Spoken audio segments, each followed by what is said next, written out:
American president Donald ട്രംപിന് ഇതെന്ത് പറ്റി?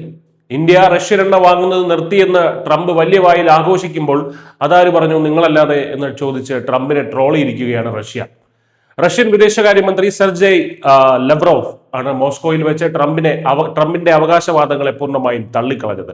ഇന്ത്യ എണ്ണ വാങ്ങുന്നത് നിർത്തിയെന്ന് ട്രംപ് മാത്രമേ പറയുന്നുള്ളൂ. പ്രധാനമന്ത്രി നരേന്ദ്രമോദിയോ മറ്റ് ഇന്ത്യൻ മന്ത്രിമാരോ ഞങ്ങളോട് അങ്ങനെയൊന്നും ഇതുവരെ പറഞ്ഞിട്ടില്ല. ലവ്റോവ് അങ്ങനെയാണ് വ്യക്തമാക്കിയത്. സ്റ്റേറ്റ് ഡുമയിലെ ഒരു MP-യുടെ ചോദ്യത്തിന് മറുപടിയായാണ് ട്രംപിന്റെ പ്രഖ്യാപനം വെറും തള്ളൽ മാത്രമാണെന്ന് റഷ്യ തുറന്നടിച്ചത്.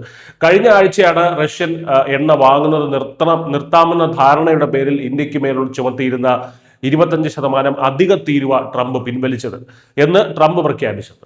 ഇന്ത്യ വഴങ്ങിയെന്ന രീതിയിലായിരുന്നു ട്രംപിന്റെ പ്രഖ്യാപനം. എന്നാൽ തീരുവ ഇളവ് നേടിയെടുത്തതല്ലാതെ എണ്ണ വാങ്ങില്ലെന്ന് ഇന്ത്യ എവിടെയും പറഞ്ഞിട്ടില്ല എന്നാണ് റഷ്യൻ പ്രതികരണത്തോടെ വ്യക്തമാകുന്നത്. മാത്രമല്ല, ഇന്നലെ ഒരു റിപ്പോർട്ടും അത്തരത്തിൽ US റിപ്പോർട്ട് തന്നെ പുറത്തു വന്നിരുന്നു. അമേരിക്കയുടെ ഉപരോധ ഭീഷണികൾക്കിടയിലും ഇന്ത്യയും റഷ്യയും തമ്മിലുള്ള ബന്ധം തന്ത്രപ്രധാനമായി തന്നെ തുടരുകയാണ്. കഴിഞ്ഞ ഡിസംബറിൽ പുതിൻ ഇന്ത്യ സന്ദർശിച്ചതും ഇന്ത്യയുടെ അധ്യക്ഷതയിൽ നടക്കാനിരിക്കുന്ന ബ്രിക്സ് ഉച്ചകോടിയും ലവ്റോവ് എടുത്തു പറഞ്ഞു. ഇന്ത്യ ആഗ്രഹിക്കുന്നിടത്തോളം കാലം സഹകരിക്കാൻ റഷ്യ തയ്യാറാണെന്നും അദ്ദേഹം കൂട്ടിച്ചേർത്തു. ചുരുക്കത്തിൽ, തീരുവയും കുറപ്പിച്ച് റഷ്യയുമായുള്ള സൗഹൃദവും കാത്ത് ഇന്ത്യ ചിരി ഒതുക്കുമ്പോൾ ഇല്ലാത്ത കരാറിന്റെ പേരിൽ വമ്പൻ പ്രഖ്യാപനം നടത്തിയ ട്രംപ് വെട്ടിലായിരിക്കുകയാണ്. News desk news India Malayalam.